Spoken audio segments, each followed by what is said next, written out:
जय श्री राधे राधे प्यारे भक्तों, कैसे हैं? मुस्कुराइए, बहुत खास है जिंदगी। जीवन एक बार मिला है, इसको यूं गंवाने मत दीजिए। 84 लाख योनियों के बाद हमारा जन्म होता है, आपका जन्म होता है। तो जब हम यहाँ से जाएं तो लोग हमारे लिए रोएं, ऐसा कुछ काम करके जाएं। और मेरा तो ऐसा मानना है कि हर व्यक्ति में कुछ न कुछ ऐसी योग्यता है जो आप शेयर कर सकते हैं, सिर्फ बता सकते हैं। कोई पेंटिंगकार है, कोई चित्रकार है, कोई सिंगर है, कोई नृत्य करने वाला है, कोई कथावाचक है, नाना प्रकार के। सबके अंदर भगवान ने कुछ न कुछ योग्यताएं दी है, और क्यों ना दे, उनके लिए तो सब हम बराबर हैं। तो कल का वीडियो आपको कैसा लगा? आप लोग स्वस्थ रहेंगे, आनंद रहेंगे, तभी तो हमारे वीडियो का इंतजार करेंगे। और मुझे भी आपका इंतजार रहता है। सचमुच हमारा इस वात्सल्य परिवार में आपका बहुत बहुत स्वागत है। प्रेम से एक बार बोलिए श्री राधे राधे राधे मेरे प्यारे। कैसा लगा आपको? आप सब और भी विस्तार से लिखेंगे, और आपके जीवन में भी कुछ ऐसी घटना है जो आप बता सकते हैं तो हमारे YouTube चैनल के जो कमेंट बॉक्स है उसमें आप दें, ताकि मैं ये आप तक पहुंचाऊं, भक्तों तक बताऊं कि जीवन में ऐसा भी कुछ होता है। तो जो पहले से जुड़े हैं उनके लिए तो स्माइली बहुत सुंदर। श्री राधे, ऐसे ही मुस्कुराते रहिए जैसे राधा रानी चाहती है। किसी भी हालत में दुख हो या सुख हो, मुस्कुरा कर ही हम किसी से मिलते हैं। तो भगवान के सामने भी हमें ऐसे मुस्कुरा के जाना चाहिए। जो हमसे नए जुड़ेंगे उन सभी भक्त प्रेमियों के लिए एक राधे जी की तरफ से रिक्वेस्ट है, बेल आइकन बजाकर हमसे जुड़े, ताकि हमारा नोटिफिकेशन आपके पास पहले चले जाए। हाँ जी, आपके पास पहले चले जाए। मेरे प्यारे, आज जब कल आप लोगों ने, इतने लोगों ने देखा, तो मुझे लगा कि कुछ और बतानी चाहिए। मेरे सफर का एक दो नहीं 3-4 ऐसे पन्ने हैं जो आश्चर्यचकित करेंगे लोगों को। मैं चाहती हूं कि जैसे हम अच्छे चीज की प्रेरणा मिलता है, उसी तरह बुरा से बुरा व्यक्ति भी सत्संगी बन जाता है। श्रीमद् भागवत जी में ऐसा वर्णन है। और जा पर कृपा राम की होई, ता पर कृपा करे सब कोई। मेरे प्यारे, जीवन में ऐसा कोई भी नहीं है जिसने गलती नहीं की, लेकिन एक समय ऐसा आता है जब हम भगवान के कृपा पात्र बन जाते हैं। हाँ, उसी प्रकार मेरा सफर भी वैसे रहा कि मैं कैसे बचपन के 6 साल की उम्र से तो मैं भगवान विष्णु की भक्ति करती थी, वो मैं बाद में बताऊंगी पूरी डिटेल। लेकिन मैं जो आज कथावाचिका हूँ, हमारा जो आश्रम है, जो इतने एकड़ जमीन किसी ने दिए, और आज मैं सबकी लता दीदी, लता कुमारी से लता दीदी बनी, लता दीदी से गुरु माँ बनी, आज मैं जगत माता बनी। आपका प्रेम ही यहाँ तक लाया है। इसके पीछे क्या हुआ वो मैं बताना चाहती कि मैं सबसे पहले कि मैं एक भक्तमती जरूर है कि भगवान से मुझे आस्था था। हमारे घर में सब शिव भक्त थे और मैं विष्णु की भक्त रही। मैंने पहले ही कहा कि हमारी माँ की एक सहेली थी, वो विष्णु भगवान की सेवा करती थी, तो मुझे ये बता दिया। और भगवान ने मुझे सचमुच बहुत कुछ दिया, जिसकी मैं शायद उम्मीद भी नहीं करती, क्योंकि आप जब उम्मीद करते हैं तो मिलता नहीं है। और भगवान जब चाहे, जब आप खीर बना रहे हैं तो चीनी जितना देंगे मीठा उतना ही होगा। अगर अटूट विश्वास है आपको भगवान पर, तो एक दिन इसी जीवन में एक न एक दिन आपको सारी चीज मिल जाएगी जो अनएक्सपेक्टेड होगा। तो मैं पहले बताऊं कि मैं एक लोकगीत गायिका थी। हाँ, रेडियो पटना रेडियो स्टेशन में। फिर हमारे यहाँ जमशेदपुर में जब बना तो मैं वहाँ भी बी हाई की स्टूडेंट रही। और बिहार पहले बिहार था, झारखंड बाद में बना, तो मैं बिहार से रिप्रेजेंट ऑफ बिहार से नेशनल लेवल में जाकर अपने देश का नाम रोशन करती थी। लोकगीत जैसे सोहर है, झूमर है, कजरी है, चैता है, निर्गुण है, सब तरह के गीत मैं गाती थी।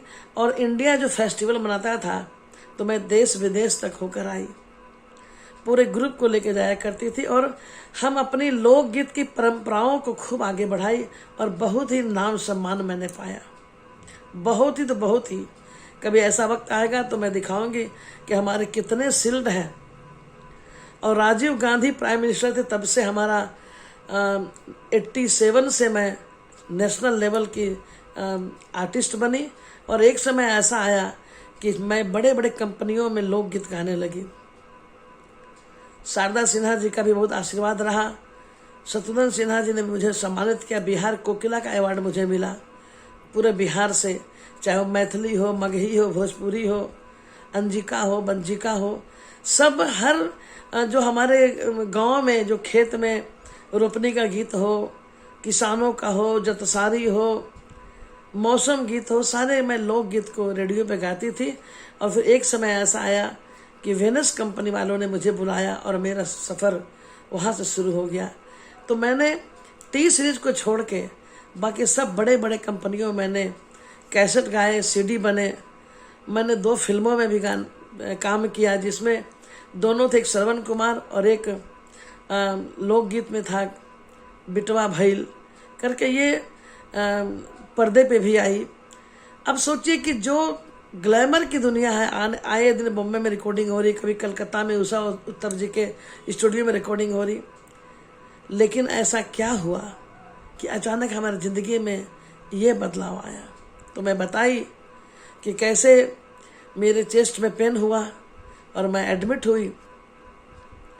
और इस तरह जब मैं भगवान का दर्शन की, मृत्यु होने के बाद जो नया जन्म हुआ, उस जन्म के बाद तो मेरे प्यारे मेरी सारी ज़िंदगी बदल गई। भगवान का मुस्कुराता बिहार जी का वो सपना जो 6 वर्ष की उम्र से हमने देखा था, वो जाकर मुझे 40-42 साल की उम्र में मुझे प्राप्त हुआ और हमारी ज़िंदगी बदल गई।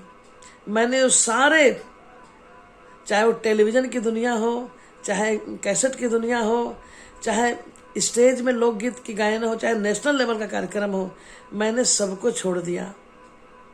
हाँ, मैं ईस्टर्न जोनल कल्चर सेंटर में भी हमारा रजिस्ट्रेशन किया हुआ है, हमारा सागर कला मंदिर। फिर मैंने एक नया संस्था बनाई, ट्रस्ट, जो श्री बांके बिहारी वात्सल्य परिवार, आज गत 25 वर्षों से ये हमारा श्री बांके बिहारी वात्सल्य परिवार की मैं संस्थापक हूँ। मेरे जीवन में इतने बदलाव आए और ऐसे ऐसे चमत्कार हुए मेरे प्यारे कि मैं आपको क्या बताऊं, अगर बताऊं तो कितने घंटे हो जाएंगे। कहते हैं जब भगवान की कृपा होती है तो सबसे पहले मैंने गुरु दीक्षा ली। मेरे संगीत के गुरु त्रिलोचन तराना ने मुझे 1 साल की दीक्षा दी और मैं, हमारे एक प्रवीण मेहरा जी हैं, उनकी पत्नी मेहरा जी की वाइफ प्रवीण मेहरा, उन्होंने मुझे बहुत सपोर्ट किया था नेशनल लेवल पे। मैंने पैसा बहुत कमाया, लेकिन एक चीज़ बताती हूँ कि पैसा कमाने के बाद भी मैं दया भाव और भक्ति नहीं छूटी, वो चलता रहा। और एक समय ऐसा आया कि जीवन के जब दोबारा जन्म हुआ, मृत्यु के बाद जब लौटी, तो हमारी मुलाकात एक ऐसी महिला से जिनका नाम था राधिका जी। और मैंने 10 वर्षों तक लगातार बड़े बड़े पंडित को बुला के हमने भागवत, शिव पुराण, देवी भागवत कथाएं करवाई। उसके बाद लेकिन मन में कहीं भी ये नहीं होता था कि मुझे कथा करनी है, लेकिन गुरु की कृपा ऐसी हुई। और भगवान जब कृपा करते हैं ना, मैं सच बताऊं कि मैं मात्र मैट्रिक पास हूं और मुझे कुछ याद नहीं होता था पढ़ाई, इसीलिए मैं आगे पढ़ नहीं पाई। क्योंकि मेरा विवाह बहुत छोटे उम्र में हो गई थी। मैं कल के वीडियो में उसको भी डालूंगी आपके समक्ष कि मेरे जीवन की यात्रा कितनी कठिनाई से हुई। आप घबराते हैं कि मैं तो इतना साल से कर रही हूँ, नहीं, ऐसी बात नहीं है।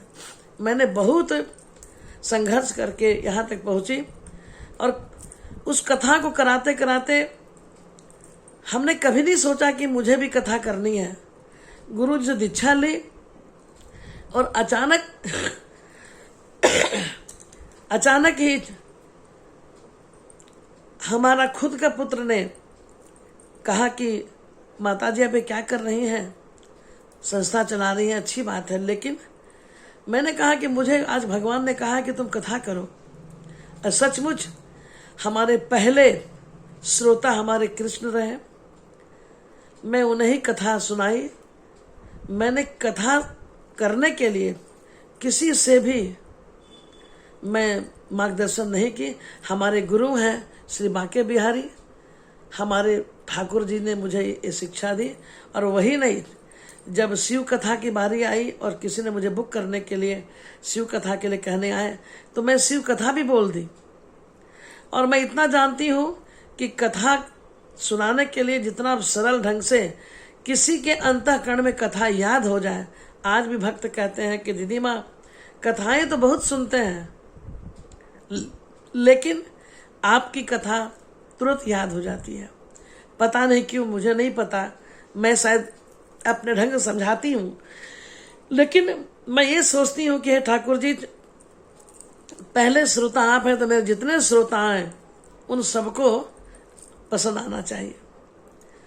और आज भी मैं भागवत हो, चाहे शिव पुराण हो, चाहे कोई कथा हो, सत्संग हो या कोई भी, इतना आसानी से याद हो जाता है जैसे लगता है कि हमारा अब तो मेरा शरीर भी मेरे बस में नहीं रहा। मेरे प्यारे भक्त, अब मुझे जो भी करना होता है मैं अपने गुरु जो हमारे बांके में लड्डू गोपाल हैं, मेरे गुरु भी हैं। मेरे छोटे जो लाला हैं वो तो मेरा भाई है, और बड़े लाला है उन्हें मैं पति स्वरूप पसंद करती हूँ, क्योंकि जगत पिता है, सबके पति हैं तो मेरे भी पति हैं। और उन्होंने मुझे ऐसा कस के पकड़ रखा है कि मेरी गति मति सब वही चलाते हैं, मैं कुछ नहीं कर सकती। तो मैंने उस सारे चकाचौंध की दुनिया को, मैंने कितने इंटरव्यू टेलीविजन पे कि दीदी माँ आपने इतने पैसे मिल रहे थे, फिल्मों में आप काम कर रहे थे, उसके बाद अचानक आपने इस रुख को कर लिया। जिस प्रकार जो शिव के भक्त होते हैं उन्हें भगवान कृष्ण की कृपा अपने आप मिल जाती है, इसी प्रकार जो कृष्ण के भक्त होते हैं शिव की कृपा उन्हें अपने आप मिल जाती है। तो मुझे भगवान दोनों की कृपा मिली और मैं आज यहाँ जगत माता बनकर बैठी हूँ। लोग मुझे गुरु माँ के नाम से जानते हैं, ये मैं संक्षिप्त में बताई। और आज अगर आपको भी अपने घर में कथा करानी हो तो मैं एक सनातन धर्म का प्रचार कर रही हूँ कि कोई भी व्यक्ति के पास अगर पैसा ना हो तो मेरी आने जाने की व्यवस्था कीजिए। आपके घर के अंदर मैं संपूर्ण कथा आपको सुनाऊंगी। आपको अगर नहीं है तो आप एक तुलसी पत्ता भी मुझे दे दें। मैं जो पंडाल में करा सकते हैं बहुत अच्छा है, लेकिन मैं तो अभी ये भी कर रही हूँ कि घर घर भागवत कराओ और राम जी का झंडा फहराओ, घर घर सत्संग कराओ और हनुमान जी का झंडा फहराओ। मेरे प्यारे, इस प्रकार मेरे जीवन का दूसरा जो पन्ना मैंने खोली, आपको अच्छा लगा होगा तो आप मुझे कमेंट में जरूर बताइएगा। और जो भी मन में हो आप कह सकते हैं, क्योंकि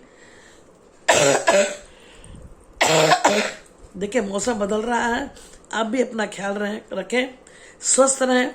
मैं थोड़ी अस्वस्थ हूँ तो थोड़ी क्षमा चाहती हूँ कि कहीं कहीं दिक्कत हो जा रही है, लेकिन दूसरे कल के एपिसोड में मैं आपको और बताऊंगी कि जीवन में कौन सा रहस्य के पन्ने खुल रहे हैं। अच्छा लगा, कमेंट बॉक्स में आप अपने विचार जरूर बताएंगे। जो नहीं जुड़े हैं वो जुड़ेंगे। और दूसरी बात, जो हमारे भक्त, जो एक भक्त ने कहा कि मैं आपको छोटी बहन बनना चाहती हूँ, बिल्कुल स्वागत है तुम्हारा। और मैं तो कितने हजारों लाखों की माँ हूँ, एक छोटी बहन का प्यार और बढ़ गया, क्योंकि मेरी एक छोटी बहन है, एक तुम भी हो गई, और जो भी जिस रिश्ते से मुझे अपनाएगा मैं उसके साथ हूँ। जय श्री राधे राधे, कृष्णा कृष्णा। ख्याल करें, सेहत ठीक रहेगी तो सब ठीक रहेगा। जय श्री राधे राधे।